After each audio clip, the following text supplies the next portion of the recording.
Welcome to another episode of Just Some More Fix. This is James. With me in this episode is Lacey. Hey. You can find us online at justsomemorefix.com or on Twitter at justsomemorefix. If you like us, you can support us at Patreon, and you can give us a rating and review at iTunes or wherever you find us at. In this episode, we're going to have a HoosierCon wrap-up. And now, it's time to get our gaming fix.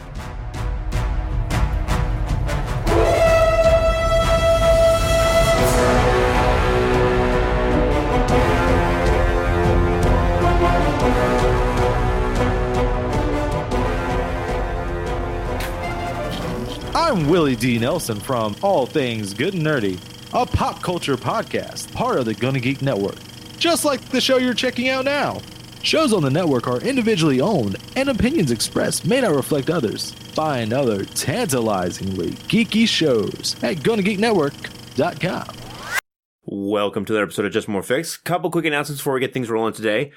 First, March 31st, another indie RPG day, which I'm sure you're all tired of hearing, especially if you're not coming to them, but you should. So if you want to come play some games with us, this Sunday, March 31st from 2 to 6, we will be at Game on South 7th and Terre Haute. And Lacey is going to be running a Pip-Core system game that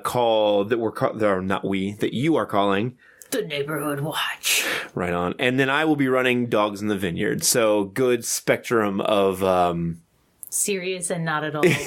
Right, yeah. Good range, good emotional range of those two games right there, right on. Alrighty, so our second announcement is, I mentioned last week that I had an announcement coming at the end of the week, which would have been last Friday. So you made an announcement about an announcement? Well, I said something about how I updated the Troubadour playbooks on our Patreon, and then there was a larger announcement coming Friday. Unfortunately, HoosierCon came, and I got distracted by shiny games and gaming, and didn't publish that. So the announcement is that we are going to publish a quarterly zine that we're going to release through our Patreon, and then also through DriveThruRPG or itch.io or some other place out there eventually. What? So if you... Does this mean I have more work to do? No, I don't think so. Not right at the moment.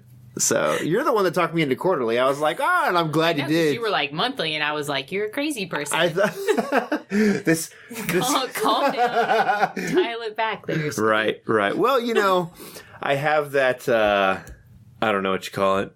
Stupidity, whatever it is. But so if you are already a Patreon supporter, those backer levels will be updated. So at the $5 level, we will send you a printed version of the zine, and then along with a PDF, and then the $2 at the $2 level, you'll get a PDF copy of the quarterly zine as well.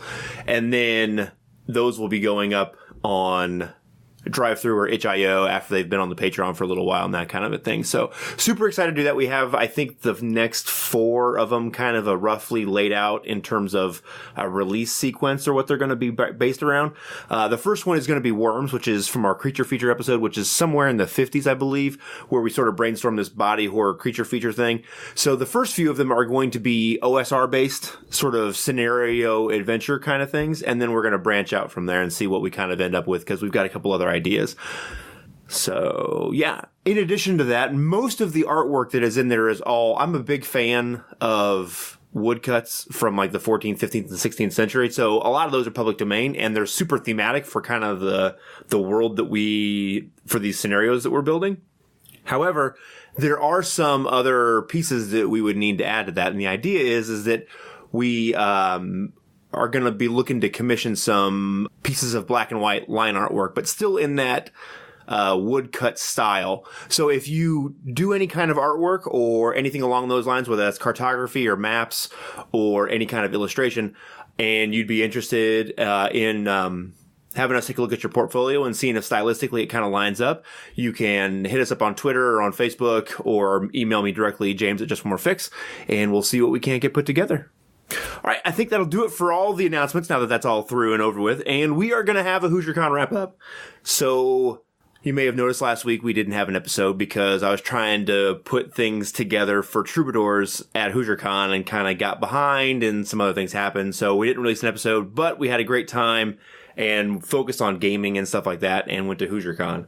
HoosierCon is put on by the Hoosier Gamers, which is a sort of an Indiana area gaming group organization that tries to promote gaming, and largely by doing it for free through donating games. They have a really big, massive game library and all kinds of stuff. So they are an awesome and amazing organization that do all kinds of really cool stuff. So if you want to support that kind of stuff, or you live in the Indiana area, you should definitely check them out and show them some just more fixed love and some support. They're on Twitter, they're on Facebook, they're all over the place, and they're at HoosierGamers.org.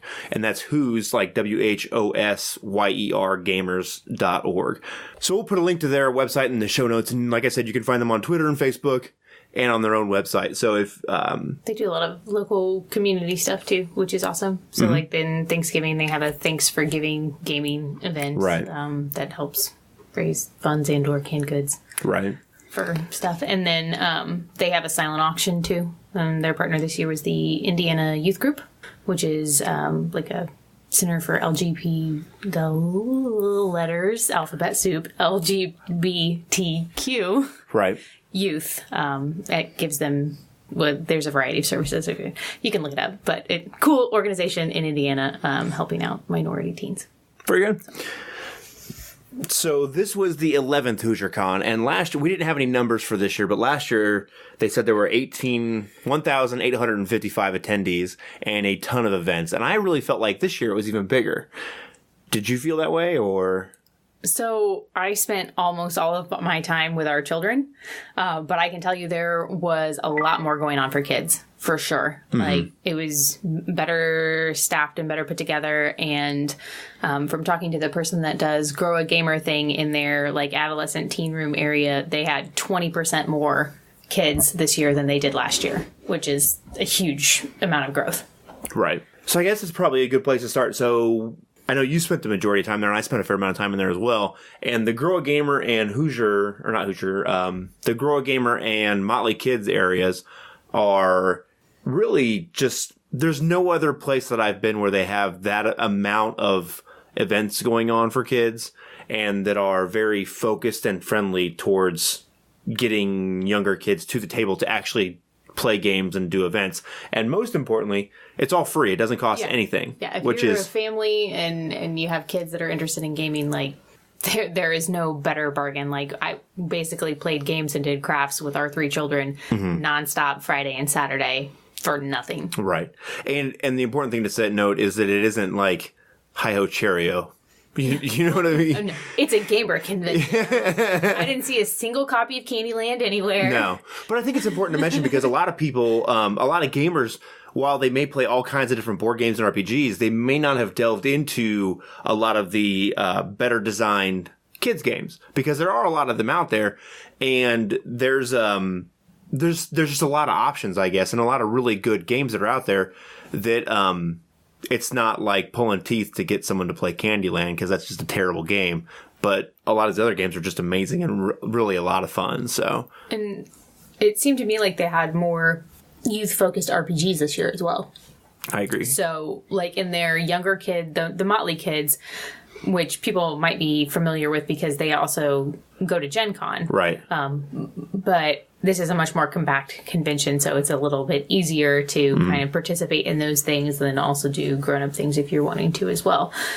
But anyway, so they had in that area a couple of homebrew RPGs geared at younger players. They had No Thank You Evil was ran one time while I was there, and a couple of sessions of Hero Kids RPG as well, which was actually our youngest son is 8. Hero Kids was his favorite RPG that he played all weekend. Right on. Very cool. And then in the teen room, they had, which they didn't have last year, they had some Dungeons and Dragons events that were run for youth last year, but they were intermingled with the adult events and in the same large room. So this year they moved that youth-geared D&D session to the Grow a Gamer room, and it had an excellent turnout. In fact, they had to turn people away because the table was right. full. They ran 2 sessions of that. And then also Pathfinder Society ran like short little kind of 1 hour mini session kind of to teach intro people into the game and give them a chance to try Pathfinder, which also our kids did, and they gave them a free set of dice just for showing up. And I had never played Pathfinder before, so that was my first time playing Pathfinder. And pretty much like everybody says, like if you hadn't told me that it wasn't D&D, I probably wouldn't have known. No, yeah, it's very close to 3rd edition. So close, in fact, that if you didn't know, you probably wouldn't be able to tell. But so another important thing to mention that we found out there at in the Grow Gamer Room was when we were talking to the people that had ran the Pathfinder sessions, that the Pathfinder Society, the way it works is that if you're going to run games for kids... Oh, they have a separate organization within the Pathfinder Society called the Pathfinder Academy that teaches young new gamers how to play Pathfinder. So the people that are running those games, those game masters, are generally they probably all have their own children, and they or grandchildren, right? But they understand the challenges that are different when you're running games and teaching games to younger kids. They choose adventures that are better for younger kids from the selection that are ran through Pathfinder Society. So not every Pathfinder Society adventure is ran there. Only the ones that are more suited for younger gamers are ran there. The people that do the Pathfinder Academy sessions also are all background checked. So, kid approved, right, as it were. Well, which I think, like, as a parent, that's super awesome to me because you never really know. And true, and it's just it's an important thing. It's another. It's part of making a safe space. Exactly, and then I imagine the vast majority of people that come to do this are going to pass that background check, right? But it just shows another level of involvement or dedication that you want to do this. That I'm going to have to go through this background check process and all that kind of stuff. I think it's really important and cool to do because in a lot of these cases, I imagine with teenagers, if you're going to a Pathfinder Society thing, chances are you're probably going to drop them off at a gaming store or whatever and leave them there. And you want to know that, one, your kids are safe and they're going to be shown age-appropriate material or material that you're okay with them seeing or whatever and that kind of stuff. So I really think that's a really awesome program and thing that they do. Adventures League may do something similar. I'm not really sure. We didn't talk about that with the people that were running the games there. So they may. I don't know. It wouldn't surprise me if they did. It seems kind of a good idea. So, but both of those games were very successful, and our kids had a great time. So, and they were both official Adventures League and Pathfinder Society games. So the kids left having never played either of those games before, except Isaiah had played D&D before, but for the most part, largely had never played D&D or Pathfinder Society games before, and they left with a character and a code that they could cross those over and continue to play games in those two organizations from there, which is awesome. I agree. It's a good way to sort of stepping stone them because I feel like a lot of times you're going to go to a convention, you're going to play a one-shot, and then that's where it ends. And then it's like, okay, now I'm going to go start another game, and then this character cycle begins that is the curse of every role player, right? But it's a way to mitigate that, and then to be able to take the same character and go do something else with them. And they got some kind of cat creature or something that they got to take with them. Yeah, they got an item from the D&D Society that was at what was running a lot of the D&D sessions at Hoosier Gamers. Right. They have an official D&D Adventures League, Alley Cat. So I just thought it was very cool and an interesting way to introduce kids to RPGs and stuff like that. And our kids are already familiar with RPGs, but they sit down and play them with us. And it is a different experience to sit down at a table with people that aren't your siblings or, aren't even your friends necessarily, that are strangers at the table, and also play a game with someone or that's ran by someone that isn't familiar to you as well. And with other kids, which is huge, because when they were in the D&D thing, I didn't even play with them. It was the three of them and three other kids that were playing Dungeons and Dragons together. Right. Awesome. I agree. So, right on. Very cool. So this year, and very similar to last year, we played mostly board games when we were there. I ran 2 sessions of Troubadours. We'll kind of circle back around to that in a little bit. So the Hoosier Gamers organization, if it's free to join them, but if you're a supporting member, then at HoosierCon, you get sort of like a swag bag, right? Which only costs $25 to be a supporting member. It's not like a substantial investment. Right. You really should be a supporting member if you can, because it's not much. The cost isn't very much, and then the swag bag is... Oh my gosh, stop putting an H in swag. It's swag. I like swag. Swag. Swag. Swag.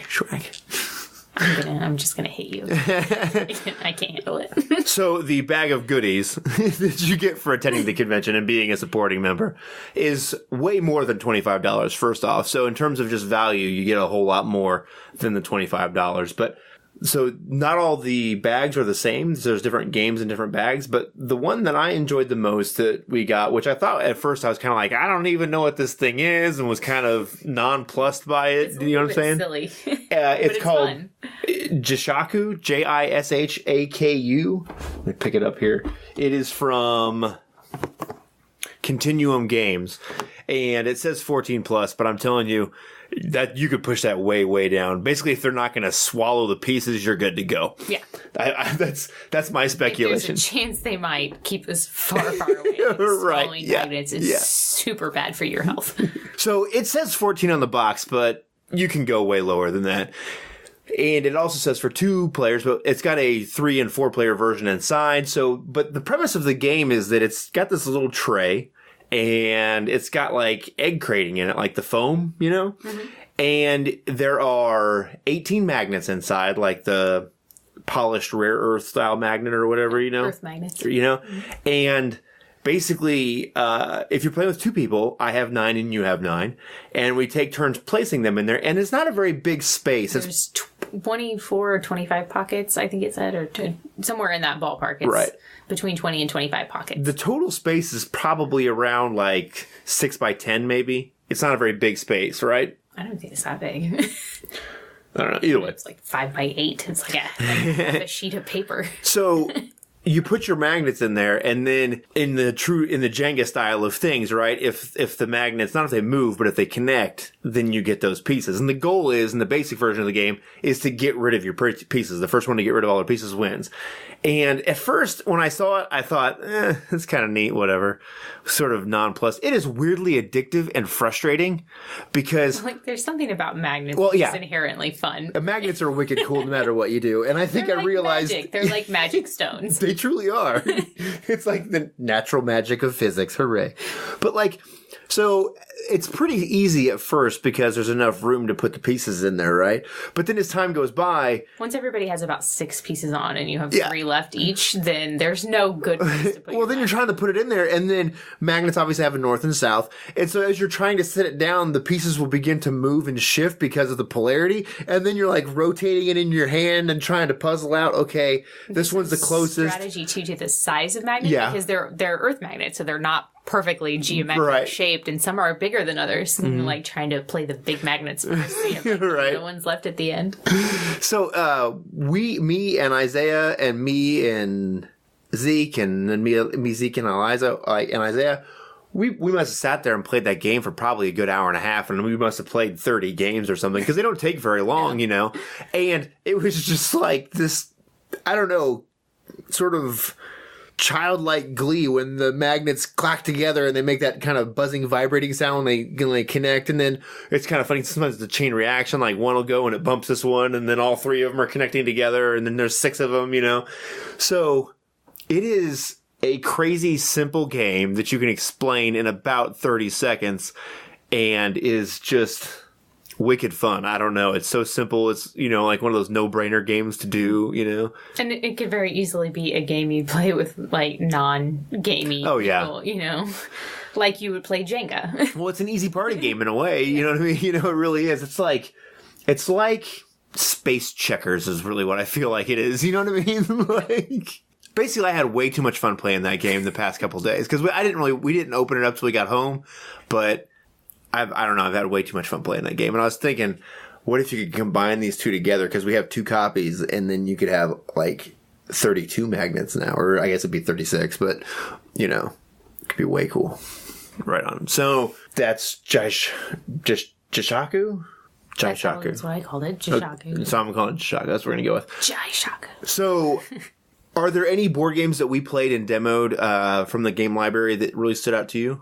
I get to play Azul, and I've looked at it several times because it's just like the box is really pretty. It looks like a quilt, and you're like, oh, what's going on here? Right. And so you're basically building a quilt. So you're collecting the right color of tiles to fill in to make your quilt to get the most points. It reminds me of tiling a bathroom. It's really pretty. It is. It's soothing to my, mathematical, geometric shape portion of my brain. Mm-hmm. And then there's quite a bit of strategy involved as far as which pieces you take. Mm-hmm. Because at the end, you can get stuck with a lot of pieces and lose points that way.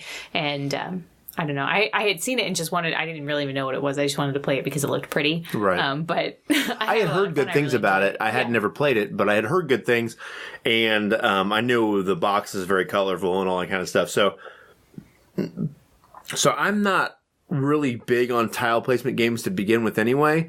But the way you select the pieces is kind of fun and interesting in that kind of strategy, like a drafting kind of a game, right? Mm-hmm. So it's like a drafting game with a tile placement kind of with together, right? So while it's not exactly my style of game that I would choose, that would be my first go-to, I still had a good time with it. It was interesting, and there's a certain, like you said, amount of strategy and sort of trying to figure out the probabilities of looking at other people's tiles they had and what they were trying to pick up for when you were going to take pieces out of the middle and stuff. So I like games where you can be sort of like sneakily aggressive too. Right. So those like options as far as which colors I can put in which row. Uh-huh. And so if there's a way that I can take the ones that I need and also somehow stick you with a lot of them at the end that you don't need. Yeah. Then, yeah. So it was fun. I had a good time with it. I think I didn't do very well when we were playing because I was really paying more attention to how the game would work. Because sometimes, when you play the game the first time, you're just going through the motions trying to figure things out, So I was really trying to watch and pay attention and be like, considering, is this a game that I would want at home? Do you know what I mean? Like watching and so... I will say I don't think that it would be great. I don't even know if you can play it with 2 players. I don't recall, but it would definitely be more fun with at least 3, and 4 would probably be like the optimum. The ideal, yeah. Because there's something that gets lost when you're in the drafting process, no matter what game it is. If there's a drafting mechanic with 2 people... More risk, more people is more risk when you're making those decisions. You have to calculate what are you trying to collect versus me, and So it was fun, though. I had a good time with it. I enjoyed it. And we played that one with 3 people. And, I would play it again. It's a good game, so... I did not have a lot of fun with this, but I feel like I would be like morally remiss if I didn't mention it because the kids had so much fun playing Happy Salmon. Oh, yeah. And so with like 4 people, game not so fun. With 5 to 8 people, they had so much fun and were so loud and were like belly laughing and there was serious competition happening. It was great. So if you have a bunch of kids or like a party of teenagers coming over, awesome party game, Happy Salmon. And super easy. Yeah, it is very easy. I actually hadn't seen that game before. I know they said they had played it before. They said they played it at the library in Clinton, so they said they knew how it went or whatever. And it looked like a good time. I just didn't want to be up and running around a table. No, they had a ton of fun. So, yeah. So for the 10 to 16 crowd, smash hit. Right on. So I had a surprise one for me. I mentioned I'm not a big fan of tile placement games, and we finally somehow through the course of our gaming lives have never played Carcassonne. I played Carcassonne like 3 years ago with Haley at Haley's house. I didn't play it. I played it and was kind of like, okay, yeah, I'll play. It's tile placement, whatever, And then I got done and I was sitting there, and Isaiah wanted to play a board game or something, so I said, go pick something out, and he hadn't picked something out yet, so I went over there and I was like, looking at what was there, and I was like, well, just grab Carcassonne. And then I realized, like, wait a minute, maybe I do like that game a little more than what I had thought before, And it's one of those kind of like classic board games in the same way that... Catan. Yeah. Mm-hmm. It's like Dominion, Ticket to Ride. Like it's at that kind of level of... in the board game geek spectrum. Notoriety, right? Yeah, exactly. And so I had a really good time with that. I was kind of surprised because... We've played several other tile placement games. We played the one with the Pharaoh and whatever, and I'm just kind of like, whatever. It's not exactly like I'm not anti-tile placement. It's just not my first go-to, right? But I had a really good time playing that game, and I was kind of surprised. So, what? I don't know. It was just funny. So I like it, but I'm not very good at it. I've lost every time we played, but I have a good time.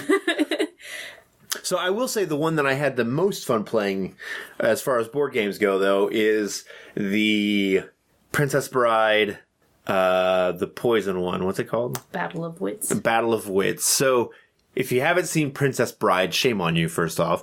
But it's the game about the contest with the Man in Black and Vasily about which cup is poisoned and iocane. Yeah. Scentless or odorless, tasteless iocane powder. And so which cup is poisoned? So it's sort of like a game. Spoiler alert, it's all the cups. Yeah. Yeah. So you're the goal is to bid on a cup and drink it and hopefully not get poisoned to death, right? And you have cards in your hand and you put them face down. And half of your cards are poison and half of them are wine. And if your cup has more wine than poison, then you survive, right? And it is it's easy, it's fast, it's super fun. It's just an easy game, you know what I mean? And then there's a weird amount of strategy to it, trying to figure out, well, where are you bidding? What cards did you put down? And looking at things and trying to puzzle it out. It's just it's like a more... And you can play it with a ridiculous amount of 10 people. Can you imagine with 10 people? No, basically at that point it's just a game of luck. You're just guessing, I think. I don't know. But it would be fun to play with that many people. What it made me think of is, in Are You a Werewolf, if you're really paying attention, there's a certain amount of social deduction, right? Mm-hmm. And this has an element of that, but at another level, because you get to look at evidence on the board and see where are you bidding, and then what did you put down first, and where are you playing your cards now. And I will say, I think with, me and Isaiah played it with just the two of us, and it was okay. I could see the mechanic, and it was neat. It reminds me a little bit of 7-card stud, right? Because everybody shares these same few cards. Oh, right. But the rest is kind of a complete mystery. Yeah. Well, there is this very definite element of, bluffing and trying to read people and stuff to it. So... Me and Isaiah played it with 2, and it was fun, but it didn't shine the same way it did when we played with 5 of us, because then it was wow, there's a lot happening here, you know?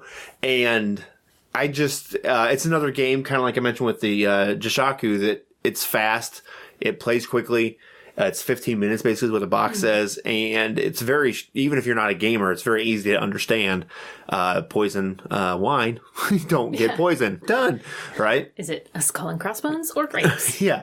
So it's a fun party game, but I think that you can really get kind of deep in the weeds about strategy and bluffing and whatnot and stuff. And I had a great time playing that game. Yeah. I was really surprised too because I have a ridiculous love of Princess Bride too, so I'm always happy when a game is good, but it's not standing on the intellectual property. Right. That's just sort of flavoring it. Mm-hmm. That's exactly where I was going. It's just a decent, good game. Because we saw those being demoed at Gen Con last year. And I just generally speaking, if I see an intellectual property that's a big one or a popular geeky one, I just steer clear of those games and just sort of wait to see how, or at least when they initially come out, and kind of see how they play out, right? Mm-hmm. And then if they have some staying power, then I'll check them out. But so we didn't check hardly any of these Princess Bride games out because of that. And then when we saw them there, I was like, these are great. These are amazing. You know, they're really well put together. So the other one we played the Miracle Pill from Miracle Max, which is very similar to kind of Sushi Go or Donuts for Donuts. Yeah, there's so it's a pick and pass game, but there is a lot more strategy. If we played that 2 or 3 more times, I think I would have had a better handle on it. There's a lot of combining first round picks to second round picks to get third round picks, and you went from I have 80 points to I have 5. So I thought it was fun because in a way that there's a lot more fluctuation of oh, you're on top. Oh, now you're losing. Mm-hmm. And while that can be frustrating, sometimes it's fun. Too, right? You're trying to condense all of this awesomeness down into the perfect thing that's actually going to work. I felt very much at the end is it going to work? Take a miracle. Right, yeah, yeah. I felt that. I don't think I would have liked that big swing like that in any other game. But when you put Miracle Max on it, it's oh, yeah, this totally makes sense, you know. And I just kept hearing humpa-dink, humpa-dink, humpa-dink in the back of my mind. And I'm not a witch, I'm your wife. Right. So it's just a good time. And Yeah, they're easy games to play. I think all of them play in 15 minutes, so they're easy that way. Now that one I think is. Did you hear what Isaiah said? He saw Miracle Max on the front, who's played by Billy Crystal. In the movie, right? And he's like, "Isn't that the guy from Harry Potter?" And I was like, "What are you talking about?" And then we had just seen the second Fantastic Beasts movie, and so Nicholas Flamel is in there. I was like, "No, that's also just a dude in a lot of old white guy makeup." Like, I see what you're getting at. No, not the same person. Right on. So, were there any other standout board games that you played this year? I had one that I was actually kind of a little bit disappointed with. What's that? The Coaster Park game looks really cool, and the idea is neat, but execution, like the box, I think said 10 and up, but no, I don't think so. Yeah. Like, our kids. I mean, okay, so they're 8 and 9, but maybe with Eliza, but even still, it was I think if you, me, and Isaiah had played it, maybe it would have been better. Not like the ideal family game if you have people yeah. So it looked really cool. You guys were setting it up. It's a neat idea, but there's, I don't know, kind of a lot going. I don't know. Maybe I would give it another try with adults and see how it went. Right. Cool idea, but as a game, I don't know. Mm-hmm. Well, I feel like there's something magical about the marble rolling across the tracks and whatever. It's cool, but I'm almost like, maybe I'll just build a marble maze. I don't need this to be a game. When I first walked in, I didn't realize it was roller coasters. I thought it was the coolest game. Yeah, I thought it was Mousetrap style. What are those machines called? A Rube Goldberg machine. Yeah. So because those are always just fascinating at some level. And Mousetrap was probably my favorite game when that and Omega Virus. Those were my two games when I was like younger. Right. I loved building that thing, and if you did it just right, then at the end you could catch the mouse. Well, that makes me kind of sad because I saw it and I thought this looks really pretty neat, and then we put it away because food was coming and stuff. So, I think it could be cool, but I'm not totally sold on the idea that it's like we had to rate it 1 through 10, so I got like a 6. Like I would try it again, but meh. Right. Also, I don't like odd numbers. Otherwise, it might have been a 5. No, nobody picks an odd number, right? You always pick like 2, 4, 6, maybe a 5 because it's right in the middle. But you don't pick 3. I might pick a 3, but yeah, it could just be a 1 through 5 scale. Like I feel like the 10 is excessive. Like, what are all these levels? So, and then some people still pick a half, like 7.5. Come on. Is it really worth half a point? Commit, Barbara. Right. Okay, just commit. Were there any other board games that we played that are worth mentioning, or I'm trying to remember? I really played so many board games. Our kids played Takedo, which I'm kind of sad. I wanted to play that too. But, which one is that? I don't even know that much about it. I just know I've seen it lots of places and kind of wanted to try it. The reason, honestly, I like Hoosier Con so much because they have such an extensive game library where you can check games out. There's the incentive that they raffle them off at the end, so you might win the game if you stick around till Sunday if you play it. And so there's just all, like all the Princess Bride games were there, so we were trying out several of those. I saw, Carcassonne, which you hadn't played before. So just basically any game that's been around for a while that you were like, oh, I really wanted to try this but didn't, is probably in the library that you could check it out and try it out before you invest the money and buy the game yourself. Which is basically, it's almost anything that's came out with that's basically a year old is what I would kind of, if I was to look at it and try and figure it out. And we tried Codenames with pictures. I feel like it's so much harder than Codenames with words, honestly. Right. So much harder. Right on. Well, when it comes to RPGs this year at Hoosier Con, it did seem like there was a whole lot more happening. So they had there was a ton of D&D Adventures League, and probably twice as much Pathfinder Society. So that's where I was going to go. Is it seems like the spaces for those games doubled, and they were definitely full. Like every table had every seat may not have been full at every table, but every table had at least 3 players, 4 players, 5 players, right?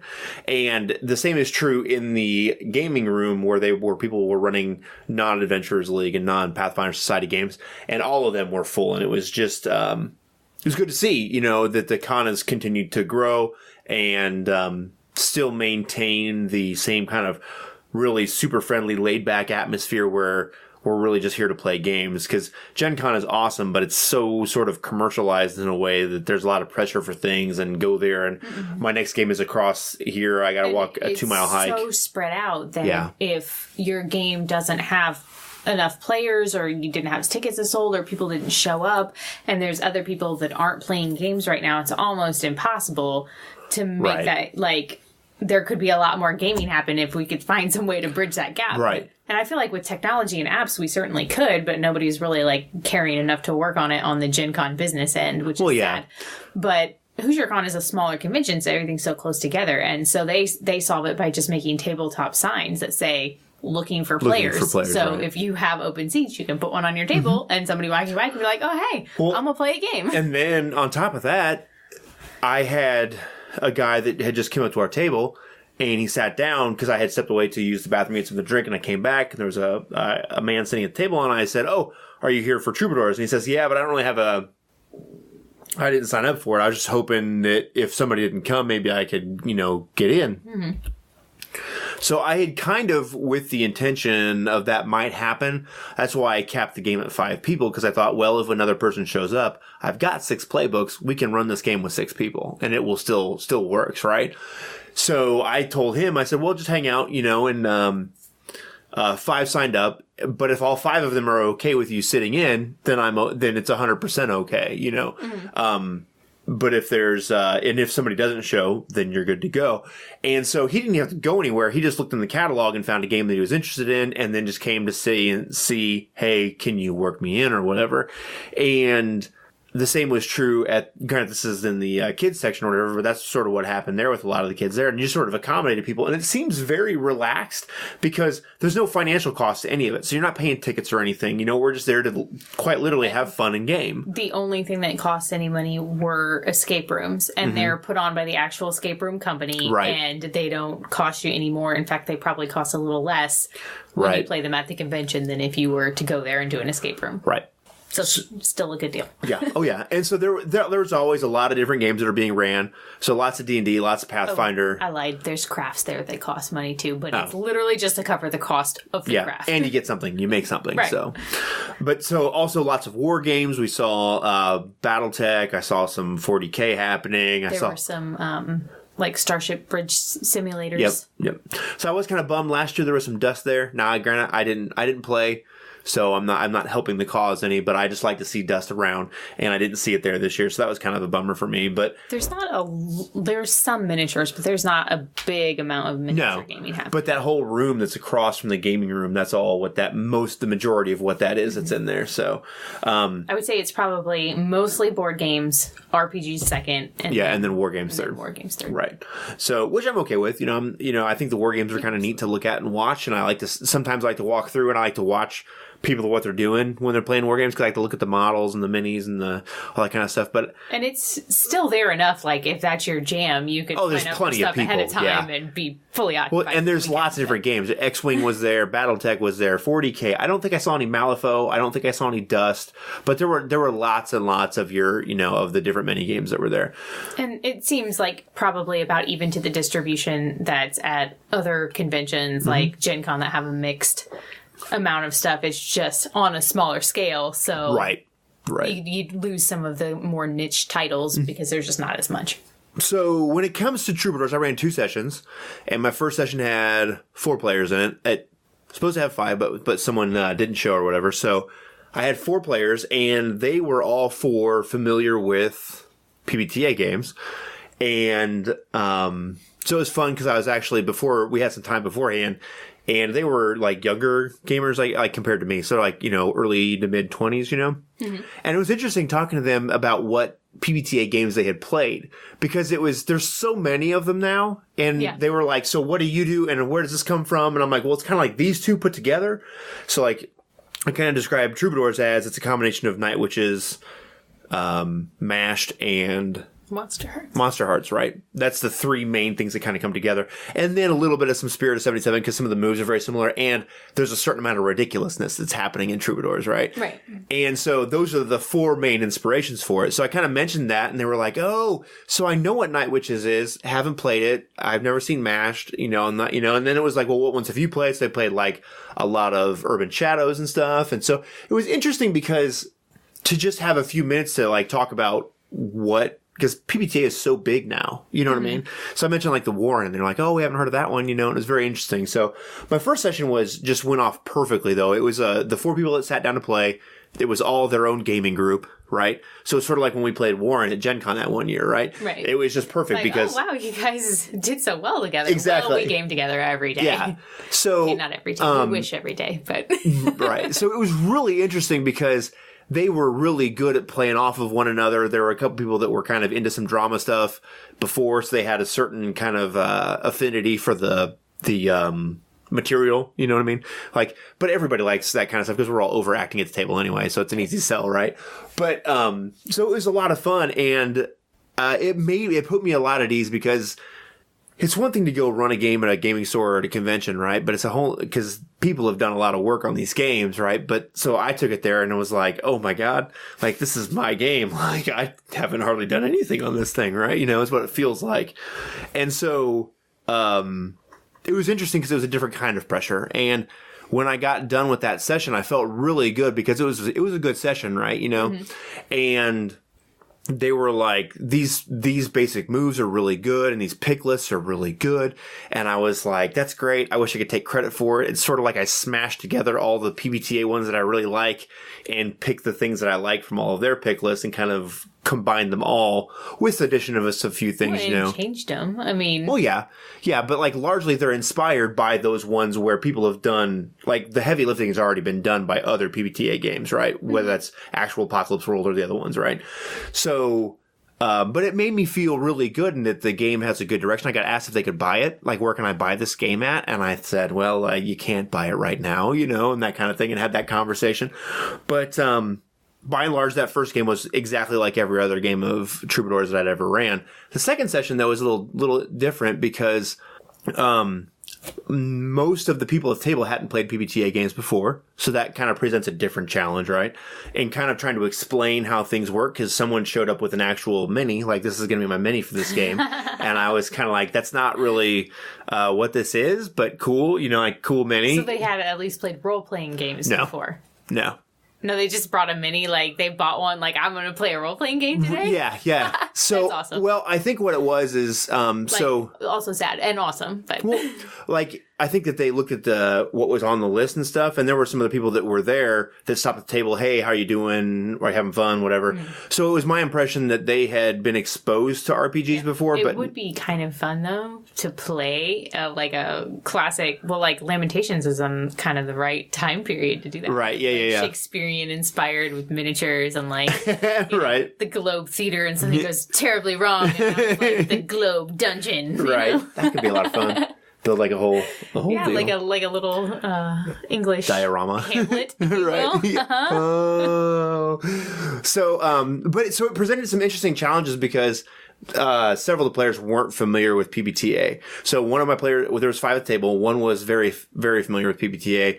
Another person had like read the books and stuff like that and was very interested, but hadn't actually played a PBTA game. And then 3 that one that had never played an RPG, and then 2 that just weren't PBTA gamers, but like they saw Shakespeare and was like, I've got to come do this. So it seems to be a lot of that. They're like, oh, it's Shakespeare, gotta do it. Like, it's so cool, right? And so listen, there are a lot of theater nerds. Oh, I agree. I agree. Community. And then even if you're not a theater nerd though, and you watch movies like Hamlet and Titus Andronicus and all this kind of stuff, like Romeo and Juliet, there's so many iconic Shakespeare in Love.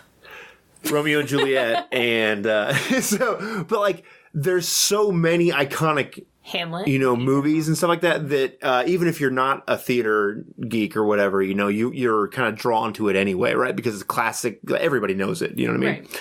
There was interesting, and it's the first time I've had to in the other previous Troubadours games we've had, I realize that the societal norms in Victorian society or in Elizabethan society are drastically different from what we are now in terms of like the women's women's society, roles in society. Pretty sure it's exactly. And all that kind of stuff. So, but most of those games we played in the past, we didn't really focus on that. It wasn't a thing because I don't find that compelling. Do you know what I'm saying? Like, I realize we're not actually playing Shakespeare the RPG. We're playing like a modern interpretation of this disaster of a play, right?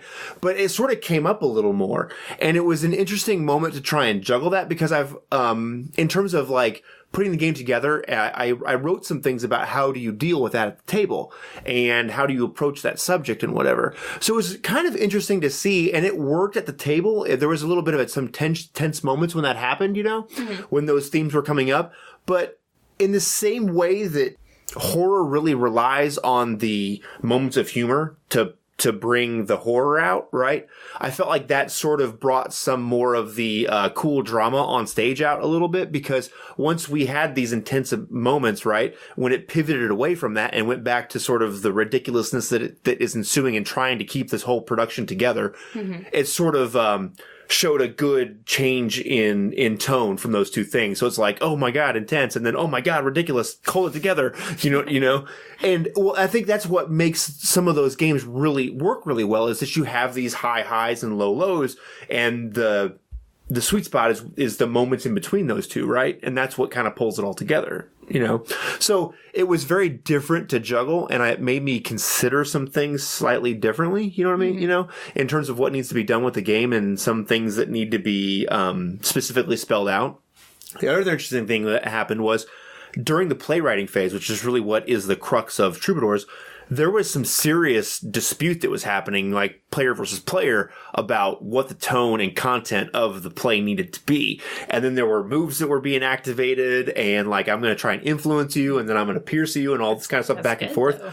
It was. But what it made me realize, and it's not something we've ever had to deal with like necessarily at our table, was so I use a move on you. Right. And then you're going to use a move on Carrie. And then that happens. And then Taffy and Holly see what happens. So they have a move they want to activate.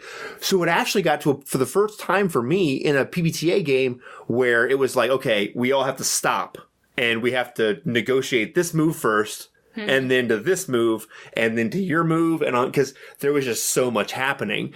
And it was interesting because I've never had to negotiate that kind of a moment. It's usually like one or two moves triggering on top of each other, you know, where it's pretty straightforward, not like 4 and 5, you know. So it presented, and it wasn't specific to Troubadours, it was more like just PBTA stuff in general, right? But it's because there was a lot of PBTA or player versus player stuff happening, and people wanted to influence and pierce and that kind of stuff, so. What are you thinking? Oh, I was just thinking we had kind of gone back and forth about the stage manager thing, and I thought maybe it might be interesting to have a move that allowed them to decide the outcome of disputes, because that's your job as a manager. Oh, that's right, true. Like a sort of like final say kind of move. So if you're not happy with what's going on, you can be like, nope, this is what we're going to do. That might be interesting because they felt to me a little bit more like kind of in the background, and I feel like it's like. It's a good idea, but it's missing something, and I think that could be an interesting... Well, one of the things that I thought was interesting about it was if you had a player that didn't necessarily want to be a limelight on the stage, that's an easy one for them to choose, so they can sort of stand back a little bit, right? Yeah, but I don't think any of them should be like that. You could, if you want to play one like that, you could play the musician like that too, or anything. But it's a little more designed that way, I think. But like it's, sort of implied that they don't have to be on stage. I know. I still feel like they're missing something. And that wouldn't require them to be on stage either. Yeah. It's a very behind the scenes kind of. I agree. Yeah. Well, and then, so. Sorry, bro, but I'm the boss. But the only thing about that is, though, is you got to be, how do you balance that with, I have a move now that can negate your influence move or your use of strings and that kind of stuff. So you have to find a way to balance that together to where, you know what I'm saying? So I don't think you necessarily have to negate that. I don't know. We can hash it out later. Oh, no, I feel like this is a good idea to like put a pin in and consider a little bit. So something else though that came out of it was an interesting idea was after the first game, we were talking about things and they were like, we really like how concise these pick lists are and it's really put together well. And when they were leaving, I was like, well, thanks for playing. I had a really good time, whatever. And they were walking away and then one guy was like, hey, do you have any other playbooks in mind? And I was like, well, there's a couple of them I have. And I mentioned like the Libertine with like a Marquis de Sade version and then a Cultist with a Yellow Sign version and then, the King in Yellow version. And then I mentioned the Muse. And then I also, he said something about maybe a foreigner or like a guest star or something. So like you could have a person who comes to the troupe who, so this is an English troupe, right? And maybe they're from like Italy or something or Greece. So they understand acting and all that kind of stuff, but the traditions and the norms of their society and also their acting and their stagecraft might just be drastically different than what your norms are. So it could kind of create some interesting moves about like, how do you interact with society being an outsider kind of a thing, you know? And I thought that could be, that actually, I think that may develop into an actual playbook because I think there's enough there to actually make its own playbook. Do you know what I'm saying? Because like the magician thing I think is really cool, but it's not different enough from the fool to flesh out with 6 individual moves for that specific playbook. So I got some really good feedback in running it and stuff. And I learned some things as well. So it was a lot of fun. But overall, I mean, like, not to bag on that second session. It just was different but good. Like I learned from it and it was still a success. I would still call it a successful session. It was just not the success that I had been used to. But I think it's because some of those players weren't accustomed to PBTA style games. But so yeah, it was good. It was a lot of fun and I learned a lot from it. So it was interesting. It was also kind of weird to sit down to a table and say, like, I introduced the game, right? And they were like, well, who makes this? And I was like, well, this is me. I made all this. And that was weird in my mind to say because you can just call it a homebrew. But it's not, but I feel like it's beyond that though. Do you know what I'm saying? Yeah. Cause like there's a homebrew. It's like, well, this is my D&D homebrew and I've added some rules to this, right? Like this is it started as a homebrew, as a PBTA hack. Marsupial lion homebrew. But it's gone beyond that. So I don't want to, we've sort of rambled on about Troubadours quite a bit, but like it was interesting and it's been a fun experience and it's, did you starting to take on a different role now, I guess. Use an X card when you ran the game? I used the stoplight. I did. So, in some of the things that happened, we did have the yellow come up once. Okay. And that was part of the relationship between the angel investor and his wife. So he was like this.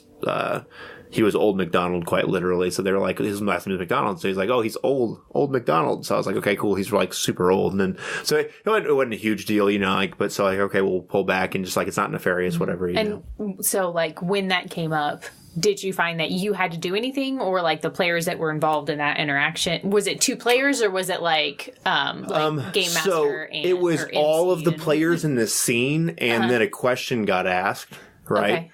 About what the relationship between this Lord MacDonald and his wife was like. And then that's when someone said, this is kind of a yellow for me. So I prompted it. You asked the question. No. Another player asked the question. Okay. And then another player said, this is kind of a yellow for me. So then I took it up. I mean, I'm running the game. So in my mind, if it comes up, it's on me. I was just wondering, like, if you had to do anything or if the players, like, just kind of naturally migrated away from the subject on their own. So, well, I think that they probably would have, but I prompted it. Okay. So because part of the details had to come from me because I was running the game. Mm-hmm. So it was details about an NPC, right? So then I said, there's nothing nefarious going on. It's this. And then we just sort of moved away from it, right? And then we focused on the relationship that was being built about about the woman that was trying to, have them build her name essentially, right? And so, and really honestly, that's the first time I've ever had someone use the stoplight at the table. Mm-hmm. And it was interesting. I like that it was a yellow too. Yes. It wasn't like a hard no. So that's kind of cool. So it was, cause that's where I think that's the useful part of the tool because it says, we're approaching a problem. I need to reel back from this. Right. But we don't have to, and if sometimes you just might go there and then you have to stop it right away. And that's fine. I understand it. But I do like the idea of having the multiple levels of things. Mm-hmm. And strangely enough, when I put the stoplight on the table, I said, I use the stoplight. Are you guys familiar with this? And several people were actually like, oh yeah, I know what this is. Mm-hmm. And I explained it anyway, just in case because sometimes when you ask that and one person says yes, then everyone just sort of is like. The guy that like says. Exactly. Yeah, you have to. For sure. But you know how when you explain something to someone and you can tell they're already familiar with something. So I was really happy in that there were more people that were familiar with the stoplight as opposed to just the X card. Because I said, the red light is the X card, And so that made me very happy because I'm not against the X card, like conceptually. I just think that there are better tools than that. Right. You know what I'm saying? So. Yeah. So I found it interesting. If I were to sit down at a game, it would definitely not be a no-go for me if you didn't have some kind of safety tool. Like, I would probably still sit down and play your game if it was something I was interested in.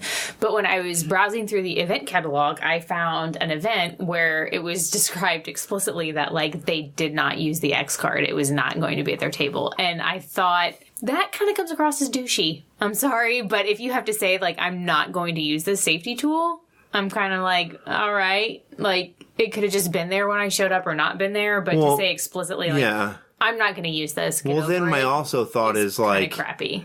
Well, even I was, like, taking all that and setting all that aside, because I don't disagree with you, right? But my thought is, where my head goes, because I'm not threatened by those situations, because my reality and lived experience is different than a lot of people's, right? But my mind immediately goes to, like, why are you doing this? Like, what is it that you're trying to prove? What is it you're trying to do or accomplish? And I don't know the answer to that because I'm not them, but I can tell you the way it came across was like, this is dumb and I'm poo-pooing on your social justice warrior, whatever. Yeah, I agree. I see where mentality. I see where you're coming from. That's how it comes across. But I will say, now this is one thing to push back against that a little bit, because when we were with the first group, we were talking about different games, and some people said, so we're using 2d6, and I said yes. So they were getting out their dice bags and picking out their dice, and someone had Bluebeard's Bride dice, and I was like, ooh, the Bluebeard's Bride, right? Because I love Bluebeard's Bride so much, right? Right. And anytime I can, I want to draw attention to it, because in my mind, it's one of the first games for me that challenged me as a player, also challenged me in my mind what RPGs can be, Mm-hmm. So I want to draw attention to that any chance I get, because I think it's just an amazing game. So I said, oh, Bluebeard's Bride dice, and it provoked, I was hoping to provoke a conversation about it, right? So we got into this kind of discussion about what Bluebeard's Bride was, and I mentioned how some people want us to run it at the game store, and I was like, I'm not sure that we had a discussion about how we're not sure it's the right place for it and whatever, And it was interesting having that discussion, because we talked about, it led into a discussion about horror. And one of the guys at the table was like, I'm all about horror, like Alien, because that's not real. That's not actually no face sucker is gonna hit me and, put an alien in my belly and whatever, right? But he's like, that Bluebeard's Bride, that's real horror. That's not what I want to do. And so then it made me consider, kind of like what you're talking about with the X card, there's no safety tool here. So pushing back a little bit, I think, like, you need to have a safety tool at the table, right? But I also think that it's sort of on the players. If you come to sit down to play a Bluebeard's Bride game, like, the themes and tones of what is acceptable in a Bluebeard's Bride game, like, the sliding scale is a little different than the sliding scale at, like, a Spirit of 77 game. Do you know what I'm saying? So I think sometimes it's more about presenting a clear case of what the game is about and the tone of the game. Right, which is why they give you a description for what your game is going to be. And you can set an age limit. Like, naturally, if you see an age limit on something that says 18 plus, that's a good indicator right there that a lot of the topics covered are going to be sexual and or violent in nature. Right. Well, and TV programs navigate that quite well with, assigned rating levels, warnings you could borrow from them, Right. Well, see, so here's something, and this is like a much larger discussion about something. You could even put a specific trigger warning in your description. Right. Like, this will contain whatever, violence, possible sexual violence. Bluebeard's Bride is interesting because it can contain, like, you don't really plan a Bluebeard's Bride game. It's largely dictated by the questions that are answered, right? Mm. But so when we sat down and I had the safety tool discussion with the players at Troubadours, I kind of explained the intimacy moves. So in Troubadours, like in most PR by the Apocalypse games, there's sex moves, right? But in Troubadours, it doesn't make sense with some of the playbooks. So it's more, they're called intimacy moves. And that might look like physical intimacy, and then it might just be emotional intimacy. So it's whenever you feel like it's triggered, it happens. And so my discussion was, my game, when I set it up, I said 18 plus, because that's the one I feel like it frees me up a little bit more creatively to not have to have those worries about what is someone else comfortable with their child seeing and watching and interacting with, okay? Because I don't want to... And as a stranger, you should not be making those decisions. Exactly. And that's... my thing is my solution... If they show up to play the game with their parent, then I guess maybe, but like it's still... It makes it difficult. I just don't want to go down that road, and I don't want to feel... Hemmed in isn't the right word, but I just don't want to feel constricted by that to where I'm so worried about that I'm failing in other areas. You know what I'm saying? So my solution is I'm just 18 plus, and it takes all that away, and I don't have to worry about any of that now. And then I had the physical intimacy discussion about how the intimacy moves work, and then the safety tool discussion. And then I said, this game, generally speaking, I run it as like a PG-13 style game. So if there is physical intimacy, then we can just fade to black and move on to the next scene. And we all know what that looks like. Mm-hmm. And it's like a contradiction in terms for me, because at one point I'm saying I'm running a PG-13 game for 18 plus players. Do you know what I'm saying? But at the same time, PG-13 still looks incredibly dirty and disgusting when it's a 30-year-old having that conversation with a 13-year-old. You know what I mean? Like, yeah, absolutely. You have to include real world I'm sorry. circumstance with. I didn't conceive of it. I didn't have it in my mind in terms of player-to-player interaction. I was just thinking in terms of like story. So yes, no, I get you. Absolutely, but yeah, okay. So it doesn't matter where you cut that off. If my player is kissing your player, even if we're both players, if I'm my age and you're my son's age, well, something is not okay. Right, here. and I wouldn't even go like in my mind if that was the game I was playing in. I could be okay with like my players crushing on your character. Do you know what I mean? Yeah. But anything beyond that is not okay. Do you know what I'm saying? Like, yeah, absolutely. 100%. I could have like a giggly moment, ooh, whatever. But that's, in that kind of like stupid, silly, cartoony kind of a way. But that's as far as it's ever, yeah. Right. Okay. So I don't know. It's just interesting because I was thinking about things as we were putting this all, as I was done and I was putting things away and sort of like doing a debriefing on myself, and kind of decompressing from the moment. There's a lot of interesting things that I realized about it. It was just different because I've never, like at the indie RPG thing and different games we've ran at different places and HoosierCon last year and everything, I feel like we've got a fair amount of experience at running at events or whatever now.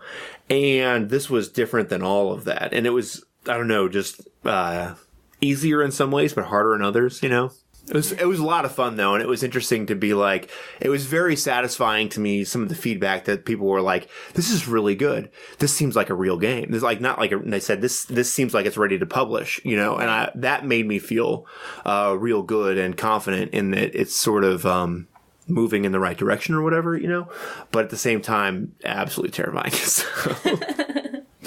But right on. So I think, is there anything else? Are we good? Anything else to mention about HoosierCon? Other than it was a great time and we will be there again next year. If you're in the local area, you should go. So I know we kind of say it's like a small con. I don't remember us mentioning it at the beginning, but like it's almost 2,000 people that come through. I would say it's a mid-sized con. So it's like a small con to me is sort of like how ISU Con was, like 100 or less, a couple hundred people, whatever, Mm-hmm. But I really do feel like this is a mid-sized con. It takes up the entire convention space at that, at their hotel convention center there, so it's like a good-sized convention center in a hotel, right? Several ballrooms or whatever. And I do feel like it's a solid convention in terms of size and choice of games, Absolutely. So, because I'm almost certain I wasn't the only PBTA game there. I mean, obviously there's lots of D&D and Pathfinder and whatever, but there were other games that were being ran there. I think Mutant Crawl Classics was there, Dungeon Crawl Classics. There was several OSR things. And I feel like even if you're not in the local indie area, so Indianapolis, okay, so let's just talk about families for a minute. Indianapolis has the world's best children's museum. Oh my God, before I forget. Indianapolis Children's Museum. Correct. So hang on. They are going to spend $27.5 million on some new Jurassic thing at the Indianapolis Children's Museum, understanding and actually studying the Jurassic period, bringing more scientists in and all kinds of crazy cool stuff. Sweet dinosphere anyways. Well, that's what I said. Like, I don't know what you spend $27 million on in there. 27 million or 2.7? No, 27, I think is what, like 23, 27, something like that. Some crazy number of millions. Lots of millions. But they're bringing new scientists in to actually do more research and study specifically to understand the Jurassic period more. So I just was like, oh my God. That's pretty sweet. So I'm sorry. They have a Star Trek exhibit going on right now. Right on. Yeah. So I'm sorry, I didn't mean to interrupt, but like I was just too excited about dinosaurs and Children's Museum but like real actual like new research and stuff like that, not just we're going to put up more dioramas and bones and stuff, like real actual hard science. So very cool. I'm sorry. So anyway. No, you're fine. I was just going to say, like, even if you weren't from the local area, it would be a pretty awesome weekend to come in on, and take like Friday and or Sunday and go to the Children's Museum, and then on Saturday go to this completely free convention. So it's like one thing that you always try to budget as a family. So you're like, okay, one thing that costs a decent amount of money, but totally worth it because the Children's Museum is awesome. Well, not even awesome. It's the best children's museum in the entire world. Yeah. Yeah. Like, hard to argue with that, like, dang. And then on the other hand, you have this convention that's completely free. And like Saturday, there was a dance party. They made UV reactive slime. They got airbrush tattoos, and we paid $0 for any of that, and plus all of the games that happened. So I know I posted up on Facebook and on Twitter, but the Motley Kids group, that whole circle of people, and the Grow a Gamer group of people just do an amazing job. And I can't say enough good things about them because it's hard. And it's made by parents. They were just people that like, hey, my kids are this age. We're at the con. There's nothing for them to do. Let's make this ourselves. Right. And just loads of crafts and people donating their time and their financial resources to really awesome create an awesome space for children. So cool. Right on. So anything else about HoosierCon? Or should we wrap it up there? No, that's it. I feel like I've... So I know we kind of gushed a lot in this episode, but like, it's a good time, and it's a small convention comparatively speaking to Gen Con, obviously, but like, it's big enough to feel like there's all kinds of choices of games to do, but still small enough to be able to really have a good time and really get the most out of time gaming. I do have one more thing. I didn't spend hardly like any time there this year, but they were there again this year, and they were there last year. Mrs. Kraken Presents. Is like combining horror fan genre with gaming fan genre. So they have a YouTube channel and videos. And so if you're a horror and gamer fan, you should check them out because they're all super awesome, friendly people doing great stuff. What is it? Mrs. Kraken Presents. And I don't think they have a podcast. I think they're pretty much exclusively on YouTube. Okay, right on. So we'll put a link to them in the show notes. I'm sure I'll be able to find them. So it'll be there in the show notes, and you guys can check them out. All right, so quick Gunna Geek promo for Dad I.O. Podcast, episode 33, Dad Shorts 1, Ryan's Circuit Bending Drum Machine. This week, Andrew and Ryan take things in a bit of a different direction while they are both hard at work doing renovation projects at their homes. Due to some unforeseen scheduling conflicts, they have not been able to get together to record a proper episode. So the next couple releases, they will be released some Dad Shorts, quick stories about things that they are working on or sharing funny family stories. So you can check them out. That is the Dad I.O. Podcast, episode 33, and you can check them out on the Gunna Geek Network. So I think that'll do it for us. HoosierCon is awesome, and we hope to see you guys there next year if you didn't make it there this year. If you like what we do here at Just One More Fix, you can support us on patreon.com/JustOneMoreFix and get access to all of our pre-shows and raw audio feeds, as well as upcoming our RPG zines and the play materials for Troubadours. So everyone should go out there and be awesome like Alistair H., Tiziano Furlano, Simon McNair, Alan White, and the OG Todd Olson. I think that'll do it for us, and we will see you guys next week.